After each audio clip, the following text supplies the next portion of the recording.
So I've been watching a lot of Narcos over the last couple of weeks, and while most of us we are completely enamored by Pablo Escobar, as we should be because the entire show is completely around him, his right-hand hitman, La Quica, caught my attention, especially at the ending of season 2.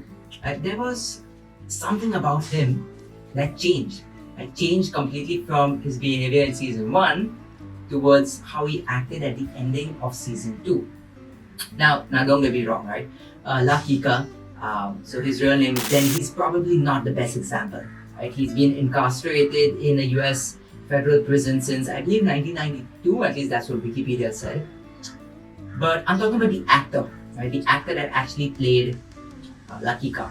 So he's Diego Cataño, and his acting, right? His acting, especially in those last few episodes of season 2, man, those really caught my attention. Now, if you notice, La Quica in the initial parts of Narcos, he's super confident, right? He's super confident, irrespective of whether he's just been apprehended by DEA in like the very first episode and he's in court, or whether he's talking down to Limon. La Quica is very confident, right? You can make it out in his eyes. He's got a little bit of a smirk on his face. He is positive, right? He knows that nobody can touch me because, hey, I'm with Pablo Escobar, and Pablo's like so famous and nobody wants to like mess with Pablo, right? It's kind of that same sort of confidence that Pablo had in that very first episode when he just walks straight into the police office. But if for all you guys who've ever watched the second season of Narcos, you realize that towards the ending, there's something different about La Quica. And that confidence has changed. Now, I'm going to play a few clips over here, and I want you to notice if there is something really different. ¿Cuándo va a pasar eso? El viernes a las 9 de la noche, patrón. Coja esa dirección. Ve qué es lo que pasa en ese monte casino. Llévese a Limón con usted. Y vea qué es lo que pasa por allá. Quica. ¿Están bien? Sí, patrón.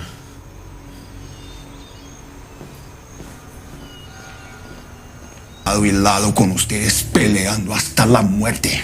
Cuando esos hijos de putas le abran la puerta a los hermanitos Gallón, vamos a entrar y vamos a darles con toda. ¿Listo? Sí, patrón. Patrón. Yo creo que yo debería ir con Rojas. Está muy peligroso.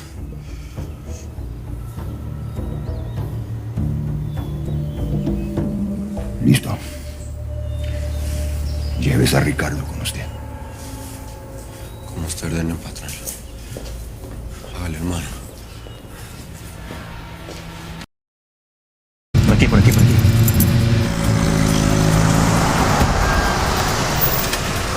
¿Qué tantas probabilidades tenemos de salir con vida la noche de hoy? 50-50. Y eso no está mal para nosotros. Hagamos esto rápido.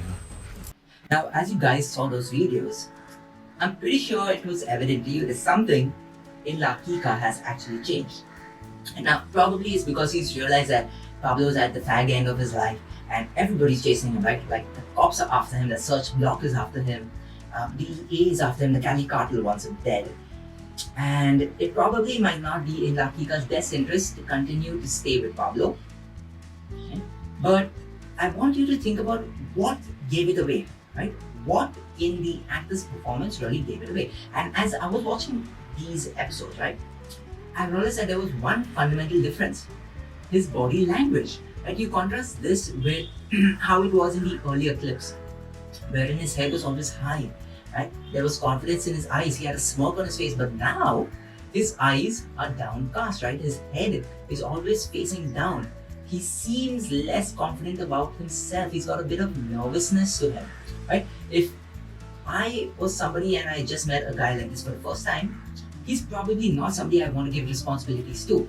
He seems like the type of fellow who is really nervous, who's not sure, who's not confident, who lacks positivity traits, who doesn't think that he can get the job done. Right? Doesn't this come across when you watch La Quica? At least Diego's performance of La Quica over here. Right?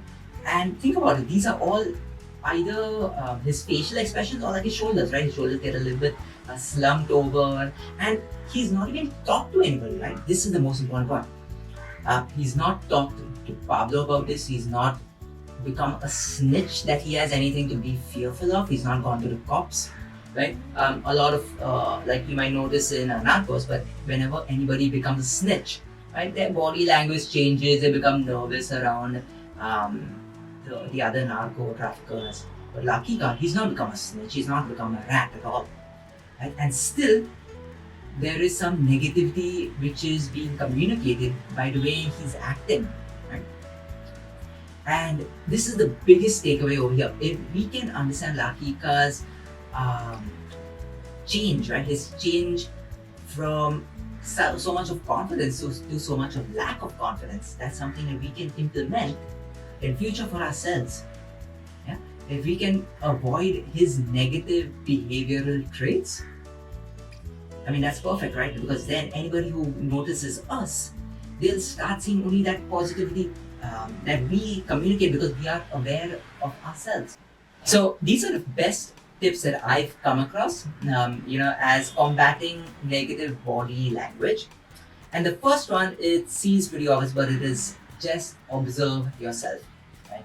Now, when we talk about observing ourselves, most of us will think about specific incidents, right? But that's not what I'm talking about. Since we're living in the generation of selfies and videos, I want you to go home and start looking at videos of yourself. Now, I'm not talking about selfies.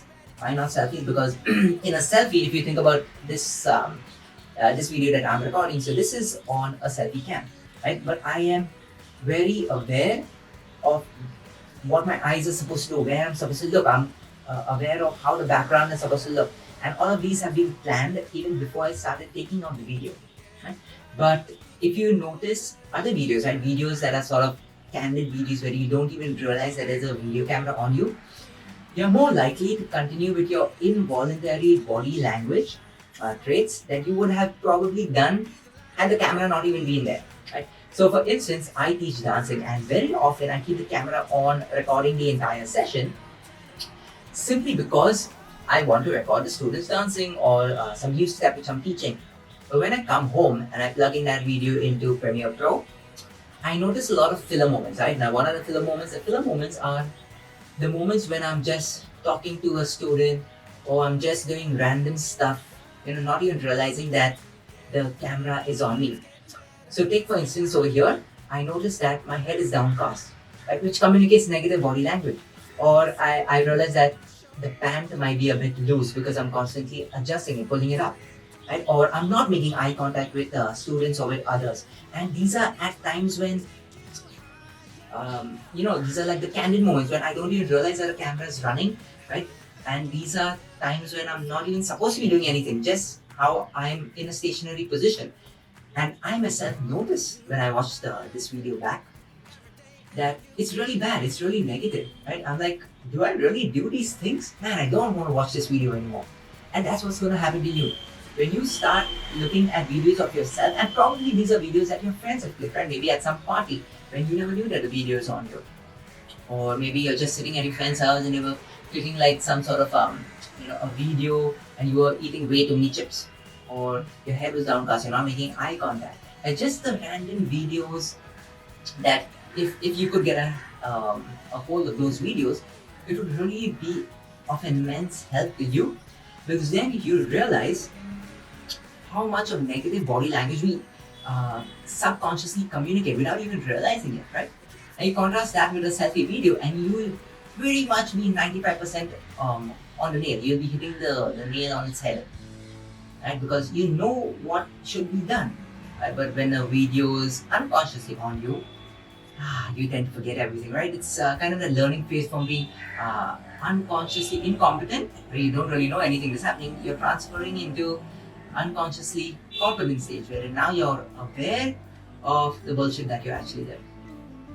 The second tip would be eye contact, right? And the best seriously, the best way to practice this is to start making selfie videos. And if you notice this video of mine, notice what I'm doing. I'm looking straight at the actual camera, right? Which is that small circle on the camera. I'm not looking at the screen. I'm not looking at is the camera tilted or how is my hair. But if I were to look at my own reflection in the screen, like now.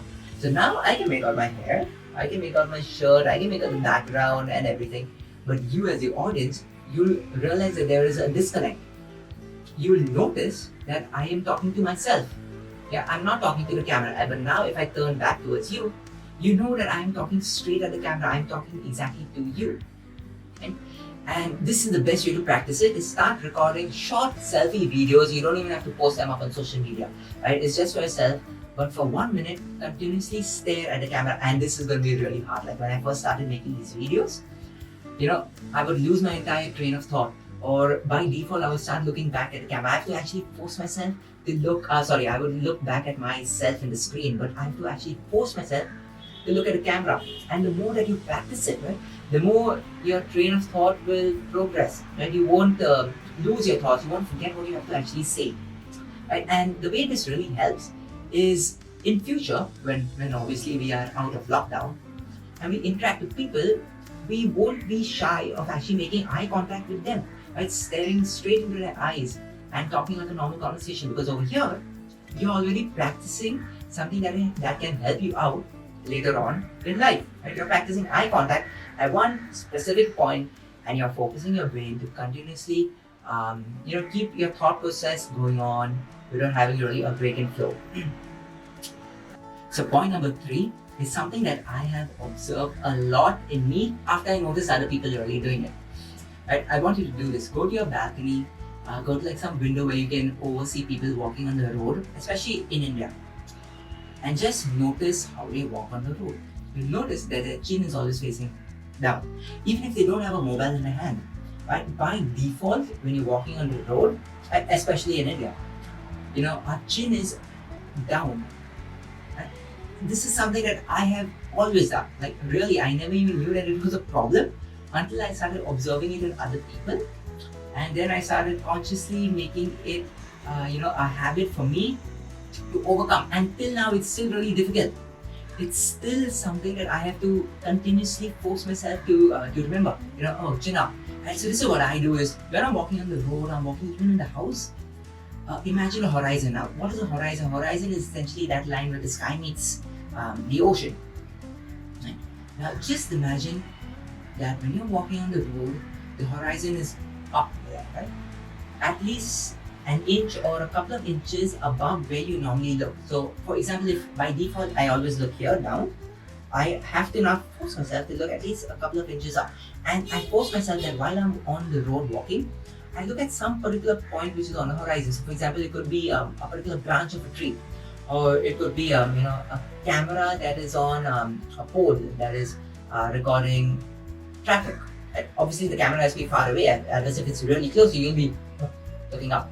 Right? That's not the way to do it as well. But focus on something. So I would probably focus on a roof of a building which is far off. Right? That focuses my eyes to look up, and by default, my chin goes up. Right? And the fourth point is think of pilots. Now, most of us, whenever we've gone to an airport, I'm hoping that most of us we've noticed pilots who have been entering into an airport. Right? There's a scene from the movie Catch Me If You Can with Leonardo DiCaprio. Now, he's obviously a con artist, but look at his body language when he walks into the airport.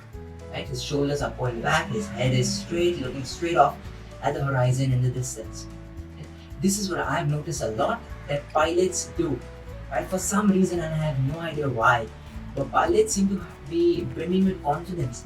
They have that attitude that, hey, I'm the guy who's going to be flying this plane and taking you all to different locations, different countries. Right? And it's better if you observe this in real life rather than just, TV shows or like Catch Me If You Can that you just play. Because if you're at an airport and if you notice like pilots walking in, just notice their body language. Right? Probably it has to do with their outfit, right? With either their navy blue suit or their white shirt that they are wearing, and that sort of creates that impression in our heads, in our viewers' heads, that this is somebody of importance. This is somebody who's got somewhere important to go to, right?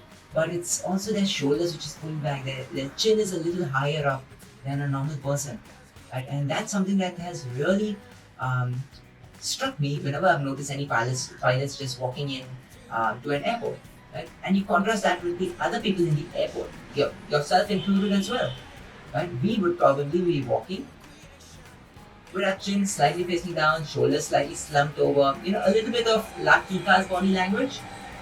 But pilots, they are completely different.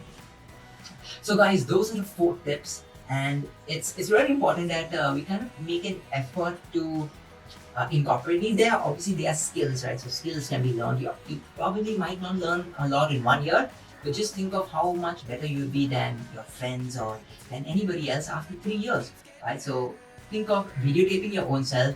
Think of selfies so that you can focus on your eye contact. Remember how pilots walk in airports. And if you don't really have any life case examples, you can just think of that scene from Catch Me If You Can. Observe how people walk on the road, right?